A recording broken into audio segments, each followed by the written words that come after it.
Hi, I'm Dean Sage. And I'm Jack Curvin. And this is Show Me Your Deck, a podcast where we explore the intersections of oracles and chakras, using our original decks to create new insights.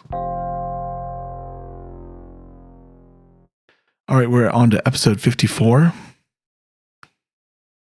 Our lovely 54. Yeah. I don't have any numerology for 54. Is that 18? 3 times. Wait, what is that? What is that? So hold on. So 1, 2.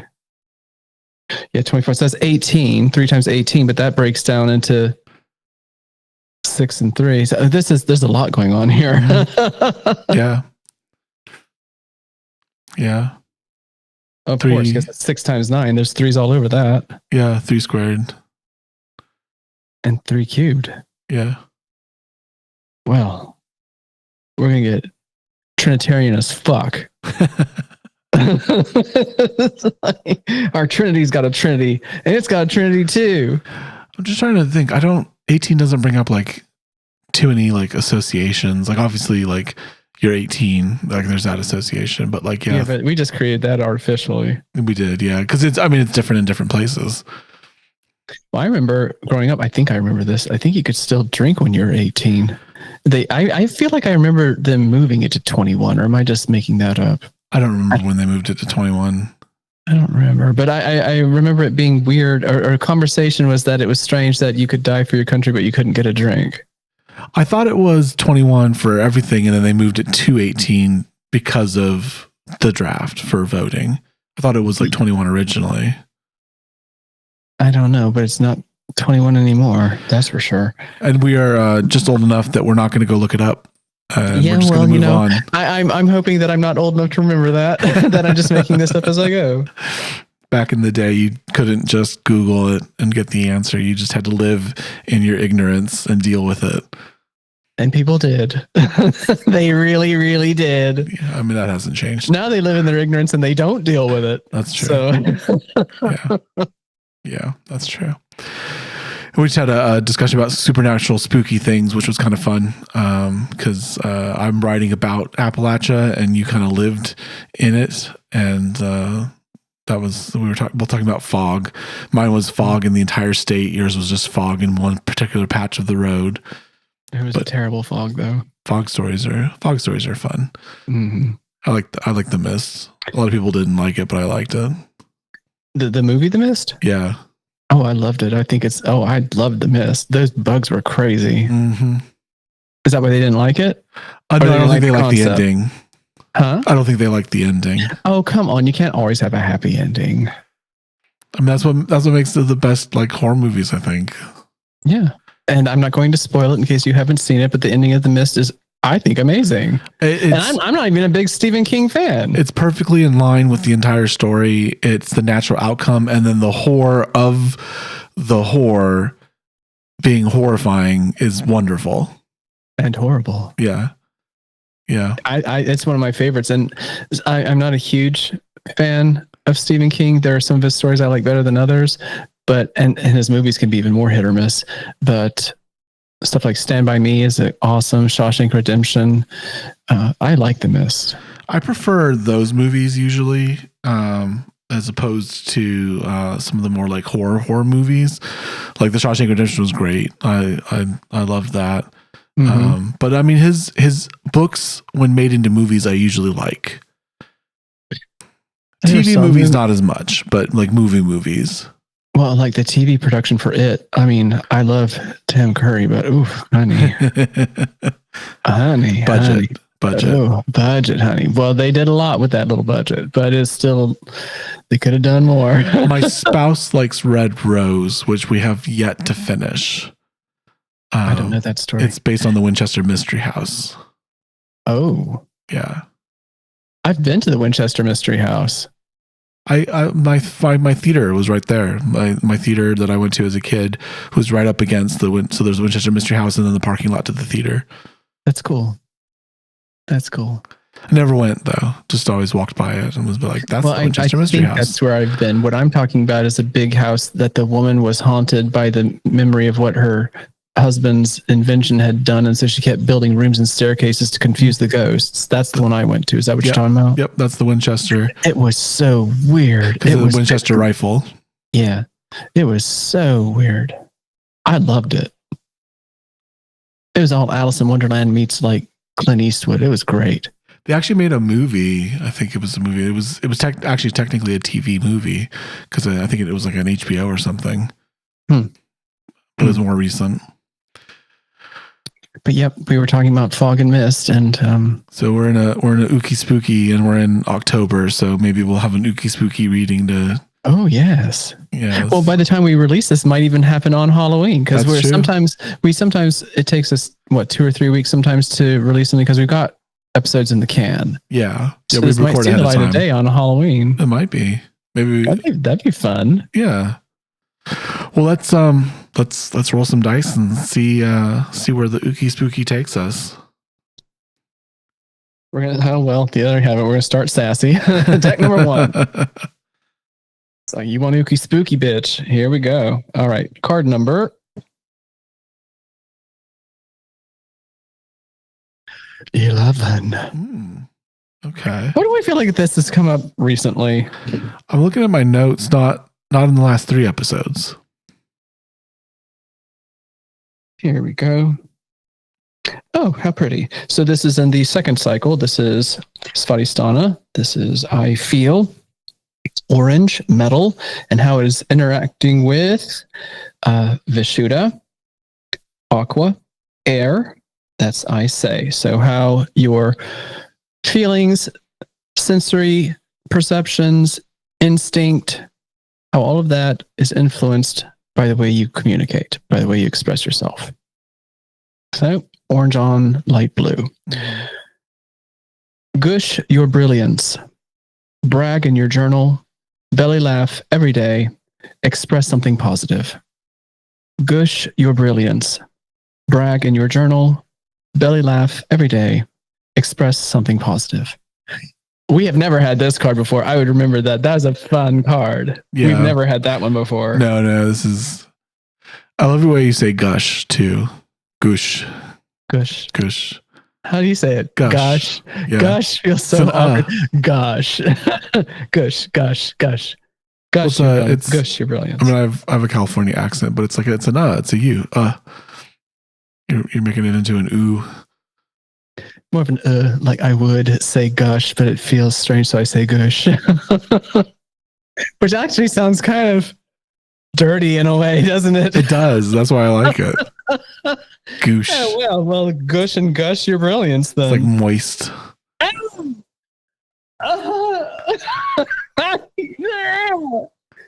Don't do that to my card. You did it to your own card. I didn't do anything. I don't even use that word. Gush. I use that word. It's the other one I don't use. All right. So 2nd, 5th, right? Correct. And then we're at number 11. So instinct and sensation and the senses in general, as well as sensations. Instinct, little voices. Oh, that's interesting. If instinct is little voices, then how does your little voice come out into your big voice, your real voice? That's interesting. Well, I did do that, didn't I? Brag in your journal, belly laugh every day, express something positive. So, okay, what the little voice actually gets to say out loud. I like that, you kept it positive. I think obviously a lot of our little voices can not be positive sometimes, but I don't think that's your instinct talking. I think that's like your anxiety or your depression or your imbalance talking. And I think in this case, when you say little voice, it's it's like that Jiminy Cricket little voice. Mm-hmm. Yeah. Like what's your gut saying? I had completely forgotten this card. This has never ever come up in all of our readings, in all 54 of our readings. Well, I mean, how many combinations are there though? Like, honestly, do you want to do this math? Because there are 4 decks. I guess technically there's 49 chances every time we roll the dice. No, because it's deck, so it's 4 times 49. It's 49 to the fourth power. Yeah. Whatever that is. Whatever that is. What is that? Well, now I need to know. I don't want to sit here in my ignorance. Here, you talk for a second. I'm going to do some math. Okay. Are you going to do some math with the calculator, I hope? Oh, yeah. I'm not. Yes. Okay. I was like, she's got abacus. pen and paper. I'm not going to get my abacus out. I mean, she's like, carry the 1. Carry the 7. Let's see. 49 times 49 times 49. Well, I like that we've got primes 2, 5, and 11. Well, just with my cards, before we even put in yours, there are 5,764,801 possibilities. So we've only done 54. We got a little ways to go. What's interesting though is that we've had a lot of recurrent cards, so like the chances of those two are like pretty. So we're already. I mean, if we could just take this luck to the lottery, we would be able to. Yeah, 1 in 5.8 million is way better than 1 in 3.80 million or whatever it is. 1 in 5.7 million. Those odds are way better than 1 in 380 million by quite a large degree. Large degree. Which makes you think about how infinitesimally small your chances are. Okay, because 1 in 5.8 million is already kind of a lot. I wouldn't bet on it. Yeah.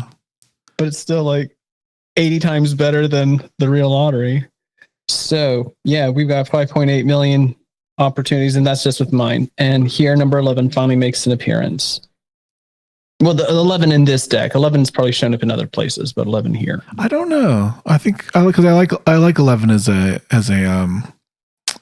prime. It's the first multi-digit prime, and there's something sort of fun about it, like the double identity piece. So like 9 times 11 is 99, and then the sequence of 11s is interesting. The way 11 goes up is interesting. I like it. I think this has come up before because the haiku for it is dulcet silver flute, exhale, trill fair melodies, hush life's verbose scales. I feel like we had that. Maybe. I think we did. I don't know. And the profession for it is I profess that I feel that my expression of myself is powerful. Or maybe it come up as just an because the intersection deck doesn't have any words on it. That's true. Well, so as an overall card, we've got little voice to big voice. So taking your inner gut intuition. I don't like gut. Gut has like a negative connotation because you're always like, trust your gut, and your gut's always telling you no. Like it's all, like I feel like that there's a sort of an anti-correlation with your gut. Like your gut's always like, what does your gut say? Well, my gut say this is a bad idea. Like, what does your gut say? Your gut say that you're in trouble. Like, but you must have IBS or something. My gut tells me good stuff all the time. No, I have IBS. My gut tells me. There you have it. My gut tells me no. And you can't listen to your gut anymore. No. Yeah, my gut says I will overreact to whatever you put inside of me. That's what it says. It says I will throw a tantrum. So within the broader context of your expressions being what was that? What did I just say? I profess that I feel that my. What did I say? Something about. I just started this shit. I can't remember any of it. It's like I don't know. It was. I profess that I feel that my expression of myself is powerful. I feel that my expression is powerful. And here on the card we've got gush, your brilliance, brag in your journal, belly laugh every day. Express something positive. So, okay. So the reminder here kinda is that you speak your existence into being because what you say ends up being what you believe, and what you believe is what you perceive, and what you perceive is what's real. Mm-hmm. So starting that chain, start with something good. Especially if it's about yourself, especially if you're talking about yourself, say something nice about yourself. I like brag in the journal because there's kind of an internal conversation happening here because you are sort of working with your feelings. I was just reading an excerpt from a book, and it talked about like meet your emotions and be like, oh, okay, I'm feeling this. Like let's explore that a little bit. Let's interact with that. So you don't become overwhelmed by them. You kind of meet them. So their feelings are important. They're telling you important things. Your intuition is important. It's telling you important things, but it doesn't have to define your action either. You can No, but it can help you understand the context for what you want to do, and then examine why you want to do it. This is the intersection of your intuition with your voice. And so there's like, I like the bragging in your journal, but then belly laugh. Like there's internal and externality to what we're dealing with. There's the introspective journal part, but brag is a cool verb. I like that. Brag in your journal. I like the belly laugh because the second chakra is down in your belly, but laughing comes out of your voice box with all this air. I see what I did. I'm okay at this kind of stuff. I do all right. You do. I do all right. Sometimes I just sit down and puzzle it back out again, but I see what I did. Overall, I feel like this is a reminder to take the opportunities when they come up to be honest about how good you are. Not necessarily about how good you do or how good you feel or how good you think, but how good you actually are. And no, you're not perfect and you don't have to be perfect, but what's something that's good about you? And that's what you are. And be proud of that. And if you can't, brag about it out loud, then write it down in your private journal. But make sure that you get a chance to express what's good about you. And going forward into the other cards, it seems, the other cards haven't come up yet.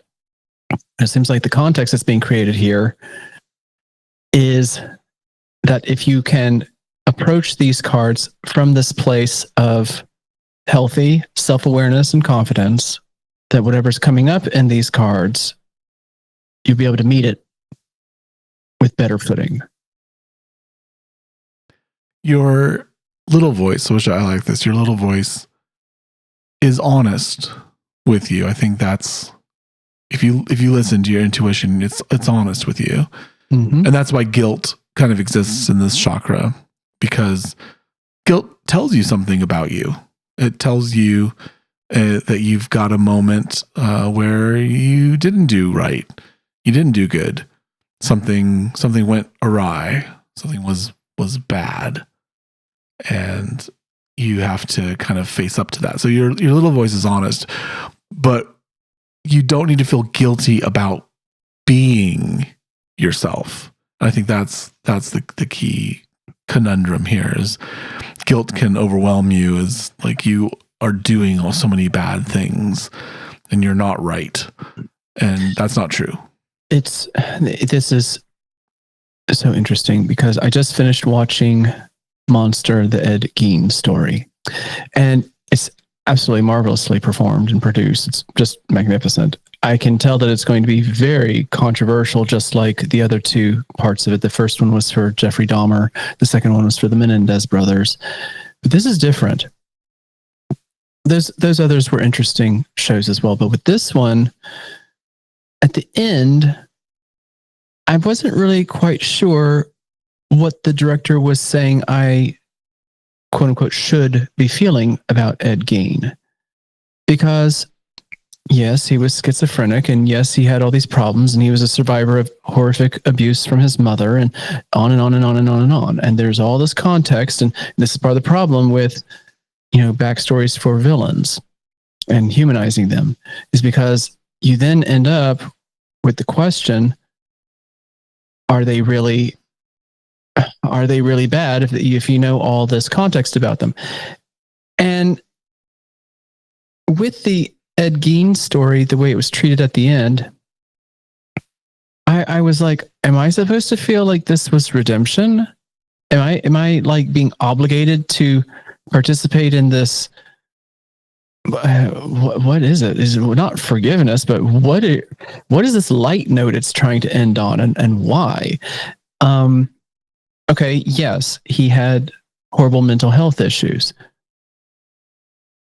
But okay, you still have to be accountable for what you do. So something about that narrative intersecting with what you're just saying, it's just interesting to think about the way context does or does not offer absolution. Yeah, like you said, this is guilt. So you are guilty of your actions, right? But there are mitigating factors. I mean, we have psych hospitals, criminal psych hospitals, because we do at a certain point say you are out of your mind, right? You aren't responsible for your actions, but you are still guilty of them. And so what do we do, right? How do we handle that? Prison, it's not prison, but it is a prison hospital, right? Like, you're confined for the safety of others. However, you're also not culpable for your crimes. Yeah, so you're in this limbo. You're in this limbo. Yeah. That's ever present. Oh yeah. Here we are again with our philosophy. Sorry. I'm sorry. It's always me. I'm sorry. I'm guilty of it. Well, I think like we can get out of philosophy. We can work our way back around, which is little voice, big voice. Mm-hmm. So how are you giving voice to your intuition in a way that is positive and helping you to move forward and overcome guilt, maybe, or eschew it because it's an imposter. It doesn't belong. You're embodying the people trying to make you feel guilty, right? Trying to guilt you for something, and of course, usually trying to shame you. Like, those two usually go together. But you shouldn't feel guilty about your intuition and the actions that come from it. Or the honest expression of something that's good about yourself. Mm-hmm. Because this is something else that happens in our culture. We discourage people saying bad things about themselves. Oh, don't say that about yourself. You should feel this and do this, and you can do that, and you have this potential, and up, and they hit the top, and then they tear you right back down. So there's this strange cycle that we have to be careful about participating in. If this card is reminding us that guilt is sometimes appropriate and sometimes inappropriate, then understanding the difference is what allows us to continue accepting honesty. Yeah, I think of, you just kind of made an allusion to it, but I think of celebrities. Like, celebrities aren't perfect, and they may have a good intention, but say something slightly off out of ignorance or just, not understanding the full situation. Dylan O'Brien did something. I don't know what he did. I didn't get that far into it, but it just kind of was like, okay, here's someone who, might, I'm not saying Dylan, I'm saying just in general, someone, might be like, I really support trans rights, and then say something that's maybe a little ignorant. That comes from a place of good, but yeah, you missed it, right? Like, it's like with Ozzy Osbourne's daughter. You didn't get there. And there's this tendency to be like, oh, that's horrible. How could you do that? And then I think in our hearts we go, oh, that was well intentioned. We understand that was well intentioned. I think that's kind of your intentions are important to all this, and it's okay to speak to intentions and to let them have voice. And you know that some people didn't mean something, and you have to let that exist as a possibility. Like, you can't just be, well, this is wrong. Like, we talk about the liberals eating their own, like, and the purity tests. Yeah, the trust your intuition. Did this person truly mean this, or was this misspoken or spoken out of ignorance of the full nature? Is this something that is forgivable? Right? Is this something that is like you can educate? Be like, hey, by the way, we also don't really fully accept the idea that you can have an outright brain fart. Like sometimes you say something without having really thought about what it means and what it implies. And then as soon as it's out in the air, you're like, oh, no, I don't actually agree with that. But it's too late. With social media, it's too late. People presume that everything you say is already baked and finished. And it's like, that's not true. So where is their grace in slips? Yeah, I mean, where you just we very happily convict people and take their action as being encompassing of the totality of who they are as a person, and it's just an action. I think and this is, not just like, oh, we need to forgive celebrities. You need to forgive yourself. I think that comes like we do the same things to ourselves. We're not discriminatory in that nature, right? Like it's not just celebrities that we convict for their actions. We do it to ourselves. Well, when you see someone that you don't know take an action or speak a word or whatever, and you don't know them except for the tiny chunk of their life that they've seen, for you, that is the totality of their existence. But you yourself know that if you do or say something like that, it is a moment across your entire life, and it does not have the significance that it's being afforded. Just remember that when other people make mistakes as well, because we're all trying to, speak our truth. We're all trying to gush our brilliance. So if somebody splatters a little bit when they gush, just maybe don't overreact. And then when you do the same, hopefully people give you the same leeway. Yeah, I think this is a reminder to give grace and receive it. Well, and trust that the intentions were positive. I think that's the big thing that's lacking a little bit in our society, is that you presume good intention. Now, there are people that act out of bad intentions, and I think that they make themselves obvious. But in our interactions with each other, and even with celebrities, allow that there are good intentions until proven otherwise. Right? Mm-hmm. This is, if we're talking about guilt, innocence until proven guilty, not guilty until proven innocent. Yeah. And if it is a subtle troll, that's probably something narcissistic going on, and you'll pick up on it soon enough. It'll be obvious. Like, there are definitely things that are racist that people say, and they're like, well, I didn't mean that. Well, I mean, no, but you're repeating a racist thing. You understand that what you're doing.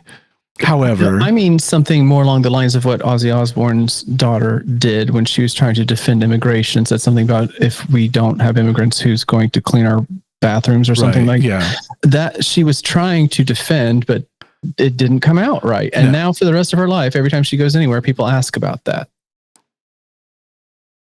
So, yeah. All right. Well, I want another card. All right, let's get one. Let's see what we got here. Okay, got some decent buzzing vibrations. Ooh, well, that's because it's a major arcana. Is it gushing? You decide. It's number 10. Change. This will change. You can be sure of that. This will change. You can be sure of that. And speaking of looking things up, I have to look up. I forget what number 10 is.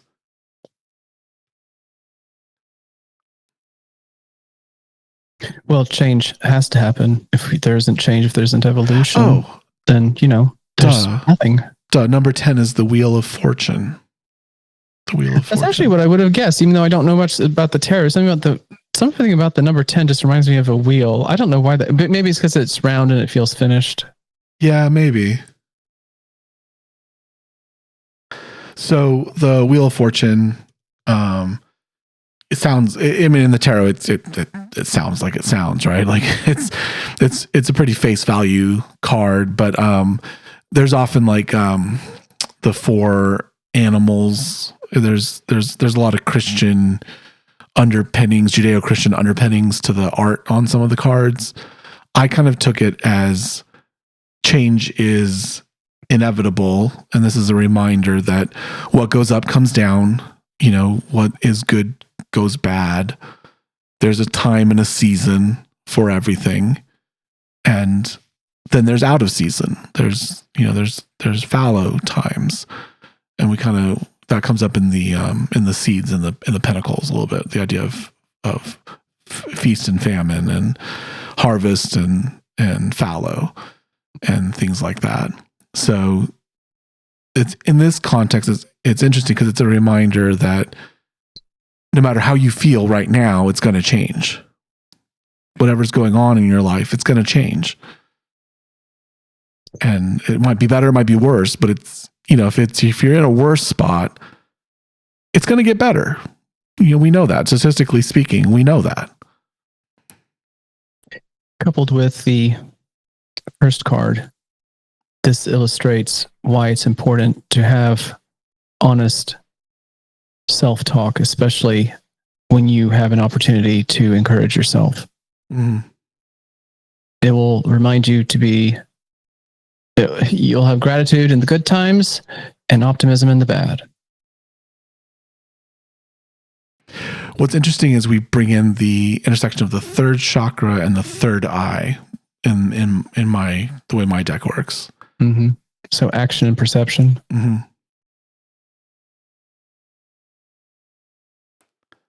That makes sense because perception really is reality in a lot of ways. Yeah. Because you can have a single moment, object, truth, whatever, and have everybody perceiving it differently, and it turns into something else for each of them, even though it's just one solitary thing. So perception is reality. I mean, however you perceive this moment, whether it's good or bad, the way you perceive it, it will be true. I was watching a TikTok on Instagram because I don't do TikTok, but they repost on Instagram, so that's where I get it. And there was a black man talking about, I forget what the question was, but it was kind of like the intention was, what are things like that happen that are bad that you wish would go away, or like, and he went to microaggressions, and wholesome was what he brought up. He doesn't want to be called wholesome. And it's interesting because to me that word means something good feeling and something, family focused, like kind of warm. It's a warm fuzzy word. So it's like really weird to hear like this is a microaggression. I was like, really? Well, there's the need to make sure that you're not thug, and so you're wholesome, and so yes, that's where he came from on it. Mm-hmm. But it was, to me, like I've never thought of calling a person wholesome. That was what was interesting, because I've never thought of calling a person wholesome. That okay. In my mind, the word wholesome is like, banana bread is wholesome. I've thought of people as wholesome. Disney movies are wholesome. I can see that. Disney movies are wholesome. Disney movies are wholesome, but I can definitely imagine an individual person or their family or whatever as being wholesome. Yeah, that's how I've thought of the word. It's interesting that, well, especially with Black people, for example, it's also, I would imagine, a microaggression to tell a Black person that they are articulate when they speak. That is, yeah. And that one I understand. Like that one in my brain computes immediately. Like, of course, you don't walk around up to white people and say, "Wow, you're so articulate." That one makes perfect sense. But wholesome kind of caught me off guard. I was like, "Ooh, that's it. Okay, that's new information." If you think of Black people as being in crime-ridden neighborhoods and what was it, welfare queens and gangsters, then yeah, it would be just as much of a microaggression to specifically label somebody as wholesome as it is when you call somebody articulate, because you're presuming the baseline setting is not articulate. Mm-hmm. So it was interesting to me to kind of run into this because, like you were talking about perception, I had a completely different perception of that word and its intention and where it comes from, and it just didn't. It it didn't register to me, right, that this could be used as a microaggression and it could be used against a person. And it was fascinating to kind of have that sort of cognitive dissonance moment. Like I haven't had that moment in a while. Like when I first started to sort of understand internalized homophobia, internalized racism, the systemic racism that we live in, and the actions and things that are normal for me that were actually harmful or spoke to this internalized racism, there was a lot of cognitive dissonance in that period of my life as I started to kind of understand things like microaggressions and all of these things. So I haven't felt that in a while, and there was something almost exhilarating about it. And I think it was because it was new. It was something actually new that I was learning of, like, oh, that's new. I've made a new connection. I've worked through a new dissonant piece of information. It was sort of exhilarating because I do like to learn. Like I have sort of a natural proclivity to learn. I mean, that's why I'm back in school of all things. So it was an interesting ride. And it just, when you talked about perceptions, like that really kind of was like, that's true. Like, and I think it goes with the card, like everything changed. This is good. I'm not at the pinnacle of, worldly knowledge. I'm not perfectly woke. I'm, still me, a white man in a systemically racist society, learning new things, learning new triggers, new aggressions. People are endlessly fascinating. Well, and endlessly frustrating, endlessly annoying, but also endlessly brilliant and endlessly capable. But people are just we're so strange. Why would you ever create a society in the first place where wholesome or not is even something to label somebody? It's just you have to go back and cast a really wide net, but we're just strange. I can see why we have sociologists trying to figure us out. Mm-hmm. Well, and your idea of perception and reality, that's very true. I think the card here, though, is saying your perceptions will and have to change. Yeah. If you're so locked in on the way that you think the world is and you're unwilling to take in new information, that's a very ignorant, bad place to be, and it affects you too. I mean, there's a lot going on in the world right now where you're making, not you, the listener here, I'm not talking to you, I'll say they are making people more and more unhappy. The things that they're filling them with are just more and more unrest and more dissatisfaction. And don't you wish it were different? And I get that inspires action and that's why they're doing it. But that's just that would be a terrible place to exist. I mean, constantly being angry and incensed and up in arms. And I mean, where's the peace in that? Where do you get a moment of rest? Like, when do you get to enjoy being you when you feel like that all the time? Well, here's something. If everything is changing, and if you see that everything is changing, that by its very nature means your perception is changing. Because if your perception didn't change, neither would anything else. And so as the wheel is turning, you will know whether or not you're participating on the ride based on how long it takes you to realize that something has changed. That is on you. If your perception is what defines reality and nothing is changing, that's because your perception is not changing. And that goes along with, the advice that you hear people say, well, change the way you think. And in that moment, if you're able to do it, the reality changes. This is more of a long haul. It's like, okay, this is a longer cycle, but you can change it. You can be aware of it. But if a situation hasn't changed for a very long time, it's because you haven't changed the way you perceive it. Mm-hmm. So you can be responsible for this. And that's good. Listen to your gut. express something good. Go back to the first card. You have this power. Think about it. I mean, oh, hold up. If you can change reality, if you can create reality, well, I mean, make it good. Make it a good one. Now, not delusion. Delusion is not reality. You don't get to just pretend that you're seeing the world differently and it changes and it's delusional. That's not the same, because I think that people who are being delusional know they're being delusional and just don't want to admit it. Well, this is where we get into the gospel of prosperity and blab it and grab it and, like The Secret.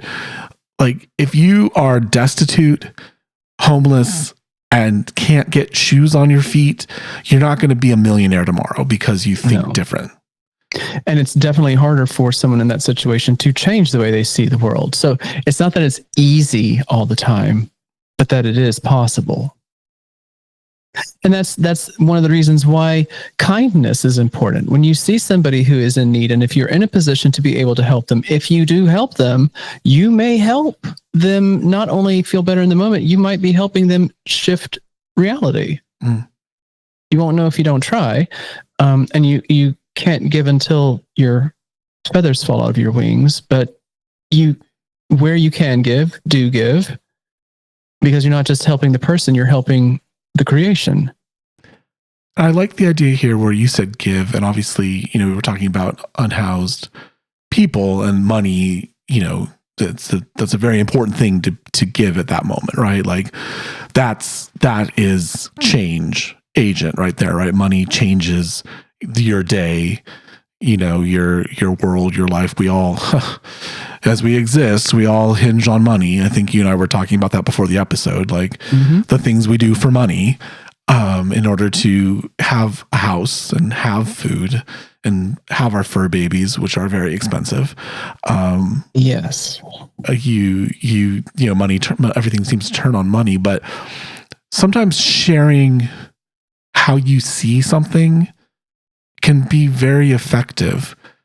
And this, I go back to the example of the gentleman talking about microaggressions. He shared something. He didn't have to, right? He could have kept it inside.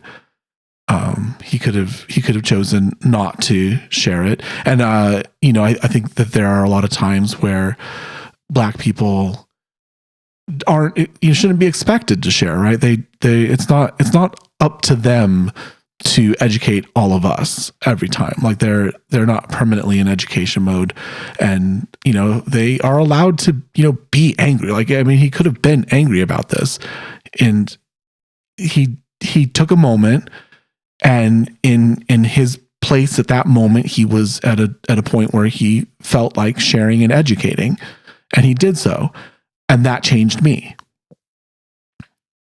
Yeah. Right? That changed my perception, and that changed the way that I see reality, and it changed the way that I understand reality. And now I'm like, oh, what other things out there are like that?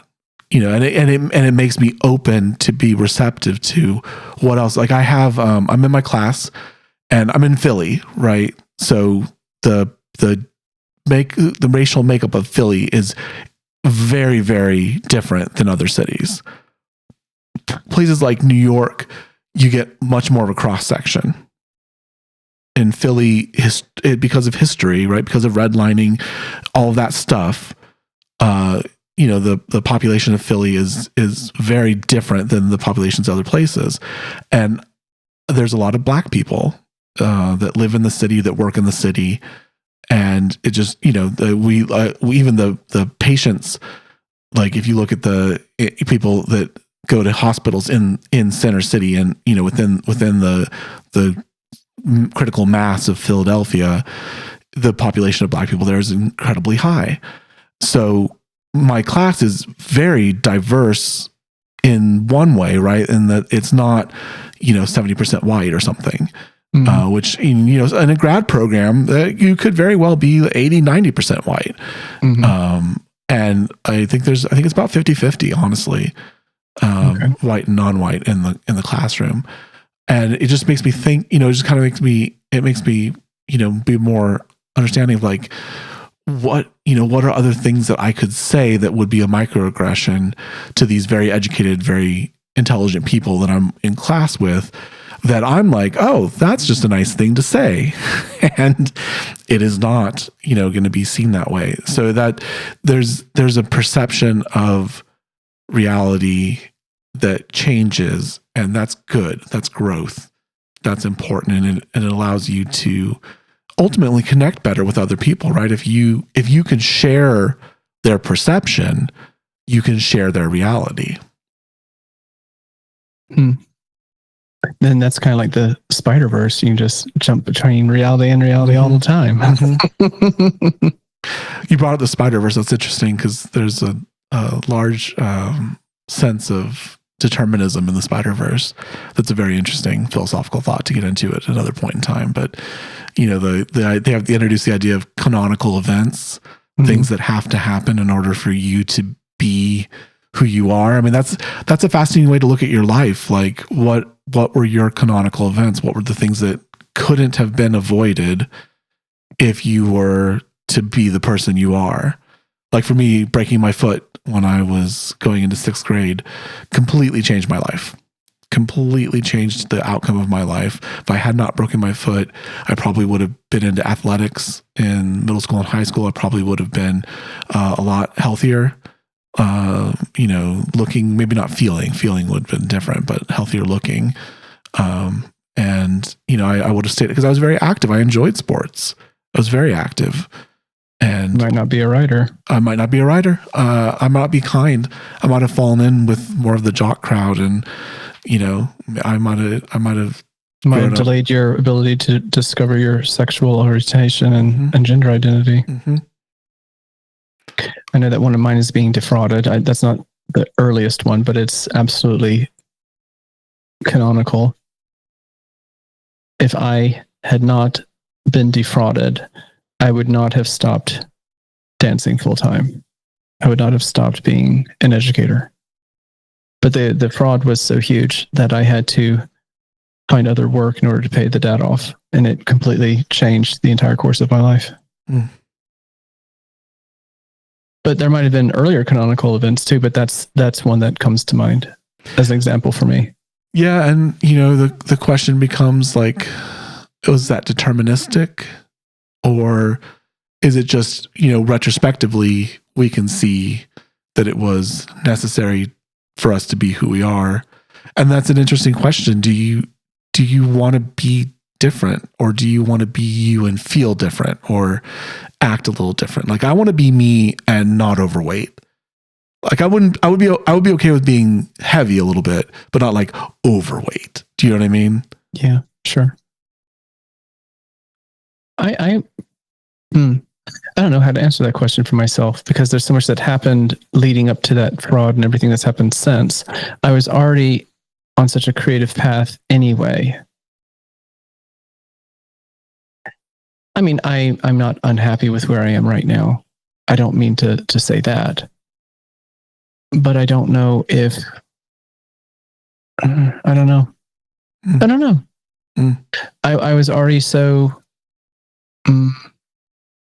what's the word?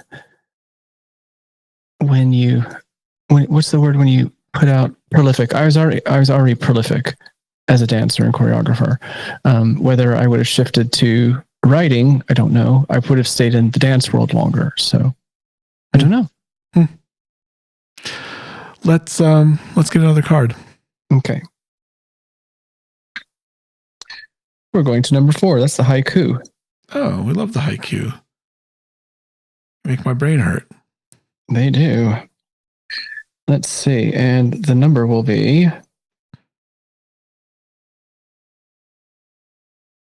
1. Oh.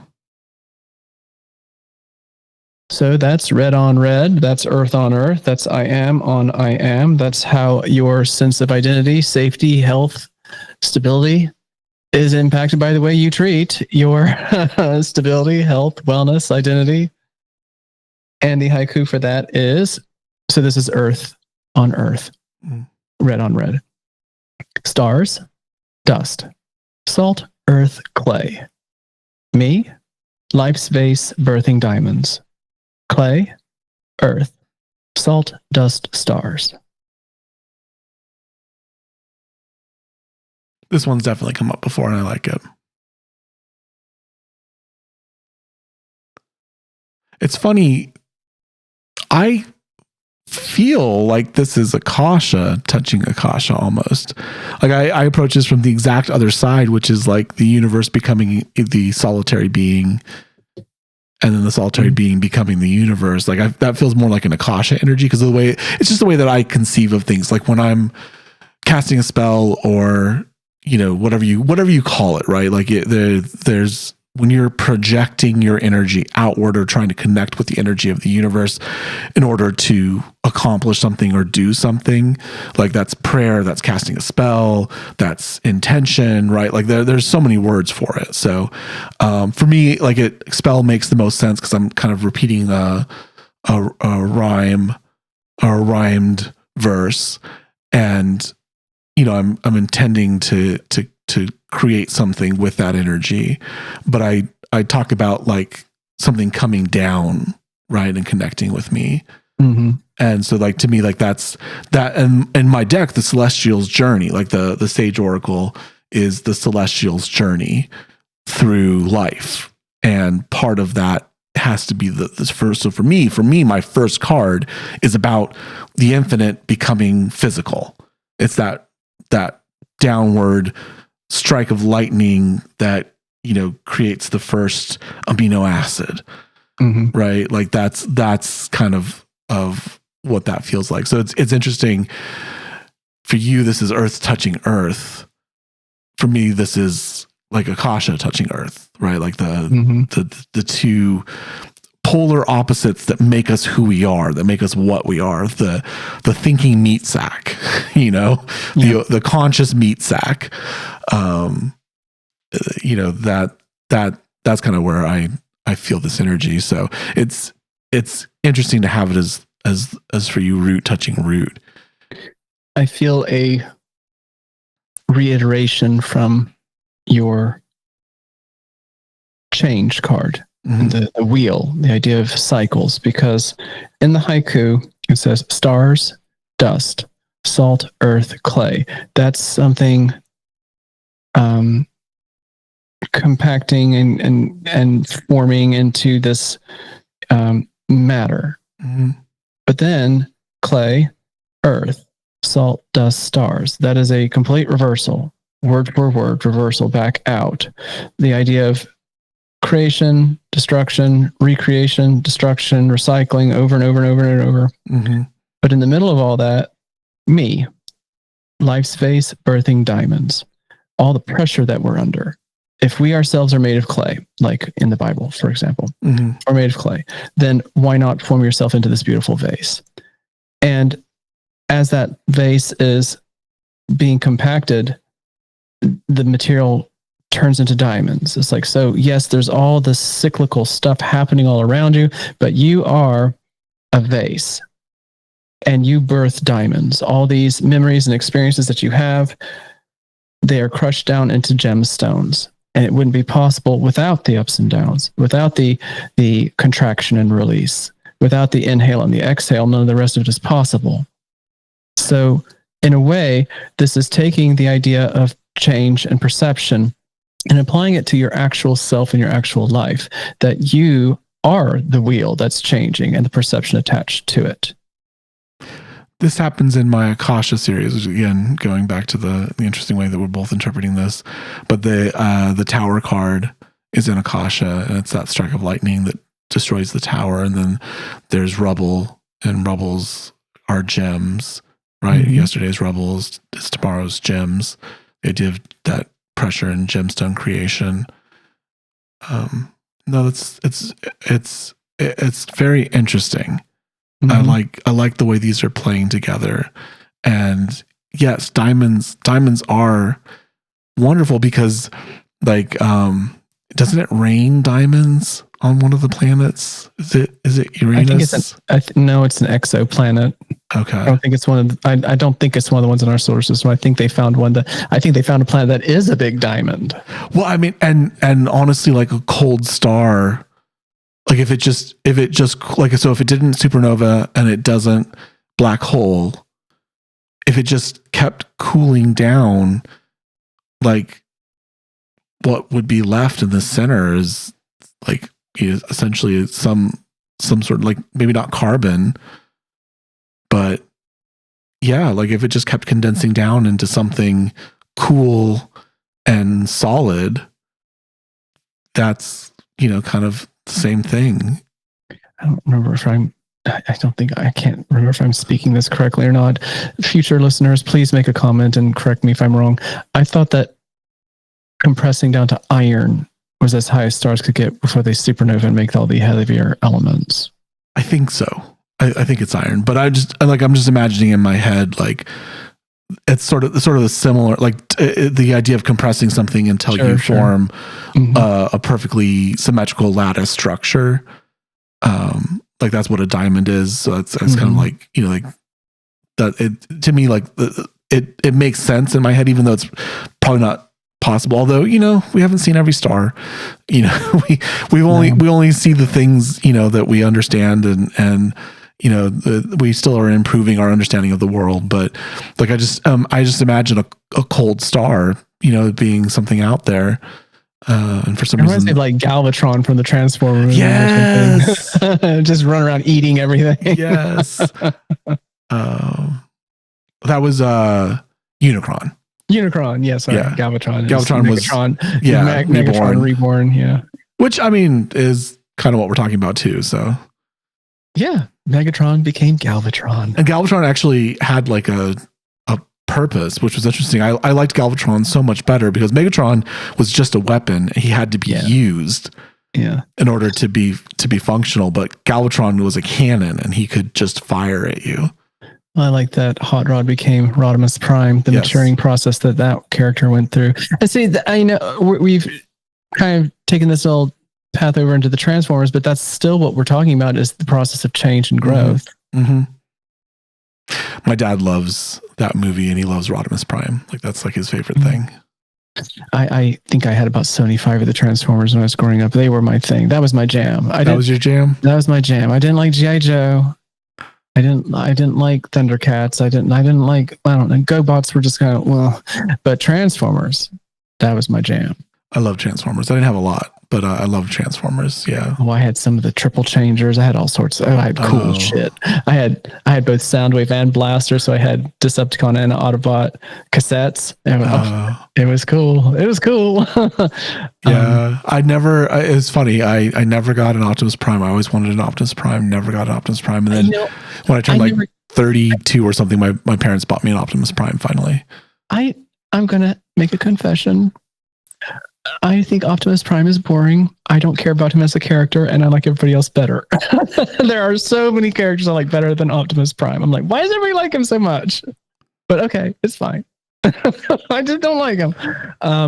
Because you don't like leaders and leadership.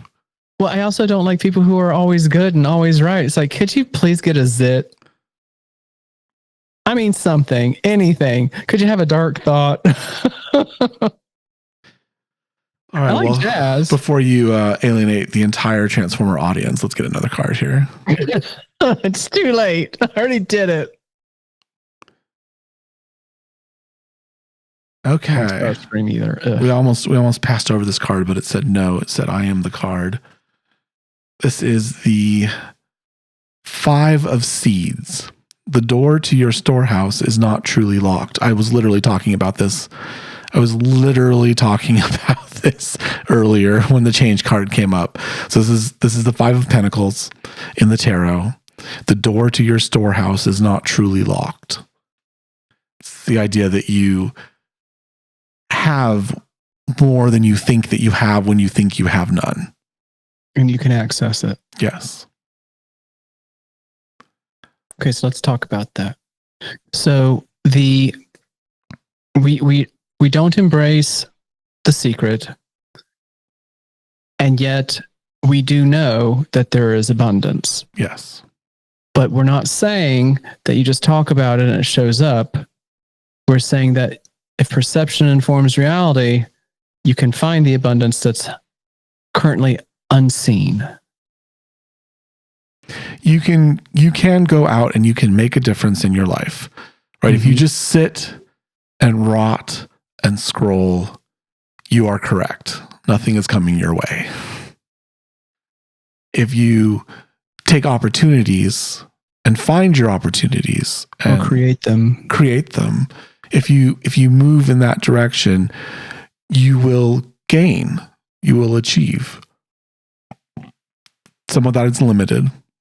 Some people are more limited than others, but it is possible. There are ways and things that you can do that will start to change you. I think we talked about this in one of the member segments, but I talked about how I scroll too much, and I didn't realize how much time I actually had because I scroll too much. Oh yes, you were comparing it to what you were able to get done with reading. Yes, like being back in school, I'm realizing I spend a lot of time not doing anything that I could be doing something. Like I'm not changing my life. I'm not staying up till midnight studying. I'm just putting the phone down after like a half hour. After I get home, I put it down after a half hour and I pick up a book and I start studying. It's both 24 hours in a day is both too much and too little simultaneously. Mm-hmm. I know that's probably weird to say, but again, it's perception. I've heard there's a cliche that people use, and they will change out the famous person's name. But the way I first heard it was Albert Einstein had the same 24 hours in a day. Yes. Now I hear people applying that to all sorts of other people who are certainly not Einstein. Okay. But point made by both you and Einstein. The amount of time that you use and what you use it to do informs a lot of how you perceive your reality. And this is not condoning the idea of hustle culture. Oh God, no. Right? Like rest is a skill. I forget who said that. I think it was coming up on a nurse's. I was looking at something about nurses. I think I was reading an article about nurses, and was it doctors and burnout? It was about burnout. It was something about burnout. I don't remember where it came from, so I can't give it credit. But somewhere, I think a company, like a hospital, was teaching that rest is a skill. So yes, we are not racing hustle culture. However, if you do hustle in an area, you can achieve in that area. Well, also, it may not even be a question of hustling. Put your phone down and pick up a book. That's not a hustle. That's just a better use of time. I guess I take hustle back from sports, which is just give a little extra. Okay, sure. Okay. Give a little extra hustle. Yeah. That's where the word comes from in my brain. The way I understand it now, I mean, that's the way I used to understand it. But the way I understand it now is that people are bragging about multitasking in such a way that I simply cannot and will not. They're talking about a hustle like a con. Not, but it's not conning, but like that's the other use of the word hustle, which is I thought side hustle was like you've got your regular job and you got this other job that you do on the side, making your hobby into a business or something. Yeah, but the word hustle has a secondary connotation. Like a hustle is like a it was a gig before there were gigs. I think it like you could hustle people for money, right? Like it comes from that. So like the pool shark, right? That's a hustle. That's a hustle. Yeah. So the idea is that you're kind of gaming the system a little bit. So like arbitrage. I'm sorry, who? Arbitrage? When you buy stuff cheap from like some websites and you resell it more expensively on Amazon. That has a word? Yes. Arbitrage. Yes. Okay. And you're gaming the system a little bit, right? Like you're buying in bulk from distributors and then you are selling it individually for more money. And that's exactly what wholesalers do. So that's just yeah. I was about to say that's just what stores do. They buy wholesale and sell retail. But the way that it works is that you do it from like other. So like you go to like Big Lots and you buy the thing at the discounted price, and then you sell it at its regular price. So it's that kind of like I think it comes from the buying the off all meat and then repackaging it into hot dogs and selling it. I think that's where it comes from. Okay, all right. Ooh. Yeah, you can do it with Skittles, but just make sure it doesn't have titanium dioxide in it. So yes, I mean sometimes you do have to hustle a little bit. That's all. I think that's what I'm saying. You don't have to have a hustle. You don't have to have multiple hustles. If that's not you, that's fine. But you can hustle from time to time. In that you can give a little extra, you can take a little bit of your time back. You can reallocate how you're doing things. And I mean, parents understand this. Like you take your time where you can find it. I just the woman that just had a baby has come back to work, and she's hustling a little bit because she's got a baby that won't take a bottle, so she can't really give her over to the daycare full time because the baby can't go all day without eating. No. So like you think about how you're allocating your time, what you're doing with your time, and realize that you have access to things that you don't think you have access to. And sometimes you don't necessarily need to know what the goal or outcome is supposed to be. Sometimes it's just learning and experiencing, and then the connections come later. Mm-hmm. So in the way that you use your time and energy, it doesn't have to be for a job. It doesn't have to be for a task. You may not even understand why you're interested in doing something. Well, you talked about Albert Einstein. I mean, Albert Einstein is famous for thought experiments, which were just noticing something that sparked something else. So he noticed the train, and he thought about clocks on the train, and he thought about light particles on the train, and he thought about the train speeding up really, really fast. And what would that mean? I mean, and if he hadn't been a patent clerk taking the train every day, he may not have thought of that. Yeah, exactly. You don't even necessarily have to know all at once what the picture is that you're painting. I mean, right now you might just be learning how to mix color. Who knows? Mm-hmm. And then, we get into the famous pantser versus plotter, which comes out in other art forms as well. So are you Michelangelo, and can you see the whole sculpture inside the block and you're just releasing it? Or are you chipping away and discovering a magnificent shape as you go? And, you don't have a grand vision for what you're doing, but you end up with a work of art all the same. Yeah. Same with choreography. You can do that. You can, as a choreographer, go into the studio and create material and then teach it to dancers, or you can do whatever improvisational technique you want to employ, or have the dancers follow different cues or whatever. So you can also do that with movement. And it's okay to be one or the other, right? There's no rule. Unfortunately, just because of time limitations, those who have outlines or who can see the sculpture inside the stone before they get started tend to be more prolific. But that doesn't mean that they're better. It just means that they are faster. Well, they have a system. Yeah. The system might change from project to project, but they are accustomed to thinking in terms of recipes and steps. So, yeah. Prolific. If you're talking about a numbers game, if you put out lots and lots and lots of work, some percentage of it will be good, and that means some number of your work will be good. But then there's all the other stuff, and it's not bad that you did it, but it, Well, I mean, you brought up Stephen King. Stephen King is rather prolific. And some stuff is good. Some stuff's redundant or formulaic, and some of the stuff is grossly overwritten, even though he wrote a book on not overwriting, which I find hilarious to this day. I was very annoyed when I read his book on writing, because I was reading and I was like, you don't follow any of these rules. I've read enough of your books to know that you are not taking your own advice. No, he wants everyone else to write a certain way, just not him. So, yes, you have abundance out there, even when you feel you don't, even when you're down on your luck, right? This is going to change. This moment is going to change. Things are out there that will come along. You will do it. You will get where you need to go. You just need to be open to other possibilities.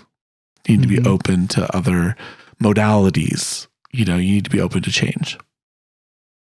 Yeah, you might have your thought experiment that leads you to a train. Mm-hmm. Shall we do the last card? We shall. Well, you shall. All right, deck number 2. Quite a diverse roll of the die. Mm-hmm. This is the professions deck, and just literal professions. And we will roll for the number. Where are you going?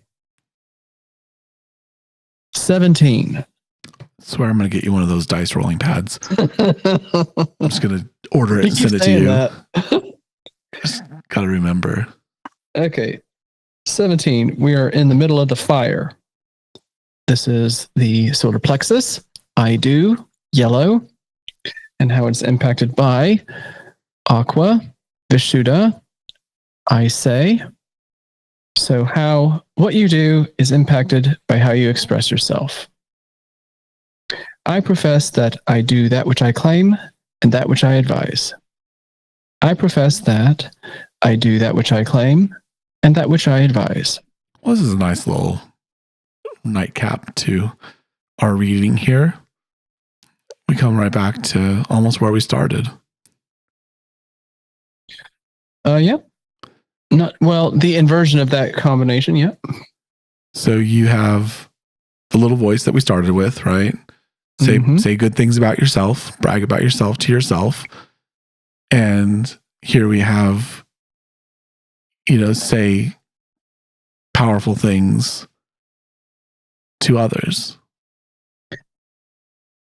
Well, this is actually for the self.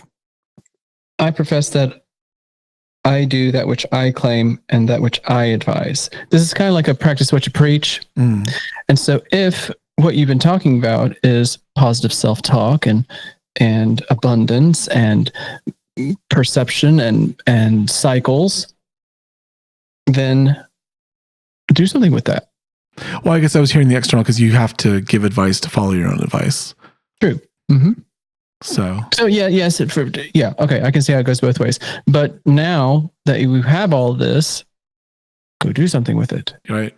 Don't be just Stephen say, King. I need to do something differently. Do something differently. Don't be Stephen King. Don't be Stephen King.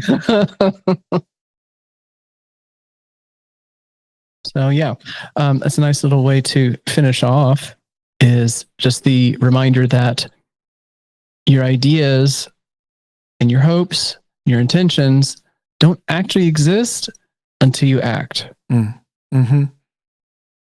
Yeah, I mean, what good is listening to your inner voice if you're not going to do what it says, or do something that's advised by what it says, or if you recognize this abundance that we had with the 5 of seeds, you recognize the abundance, but then you don't make use of it for any type of opportunity, then it's still just going to sit there unused. Yeah. And if it's an opportunity, it might pass, and then you have to find some other abundance. And you don't have to take every opportunity that comes up. That's not what I mean, but you have to do something eventually. Yeah.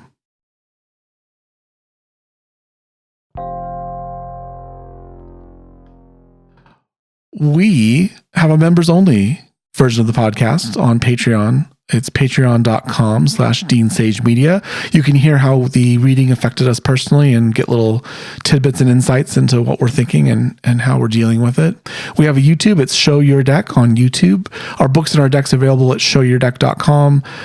Jack's books are available directly from Jack. Mine are through Amazon Unlimited, Kindle Unlimited. If you have a Kindle, you can get it for free. And then our decks are available through a third-party distributor, but the links are on our site, showyourdeck.com. Jack, where can we find you? I am at 49 Haiku. That's the number 4, the number 9, HAIKU. On the intrawebs, that is 49haiku.com. And on Instagram, it is at 49haiku. I am Dean Sage Media. Find me if you dare Our show does have an Instagram. It's at Your Deck. And we will say goodbye.